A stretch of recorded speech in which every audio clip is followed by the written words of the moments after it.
যত ঠকেছি তত শিখেছি, যে ভুল করে তাকে ক্ষমা করা যায়, কিন্তু যে চালাকি করে তাকে ক্ষমা করা যায় না। কাউকে এতটাও বেশি অবহেলা করো না যাতে সে একা থাকতে শিখে যায়। একা থাকাটা যথেষ্ট কঠিন, কিন্তু একবার যদি কেউ একা থাকতে শিখে যায়, তবে তার জীবনে কে এলো গেল, তাকে দাম দিল না দিল, তাকে ভালোবাসলো অথবা না বাসলো, তাতে তার কিচ্ছু যায় আসে না। জীবনে যদি আত্মীয় স্বজন বন্ধু বান্ধব কমাতে চান, তাহলে কিছুই না, সত্যিকে সত্যি আর মিথ্যেকে মিথ্যে বলতে শিখুন। নিজের উপর বিশ্বাস রাখুন। জীবনে হার বলতে কিছুই হয় না। হয়তো জিততে পারবেন, নয়তো শিখতে পারবেন। অনেক দেরিতে বুঝেছি, কিন্তু খুব ভালো করেই বুঝে গেছি, যেখানে অধিকারের জায়গাটা শূন্য, সেখানে অভিমান করাটাই বোকামি। দূরত্ব বাড়ে অভিমানের কারণে।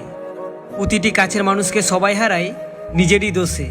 মানুষ এতটাই অদ্ভুত যে সামান্য ইগোর কাছে নিজের ভালোবাসাটাকেও হারিয়ে ফেলে।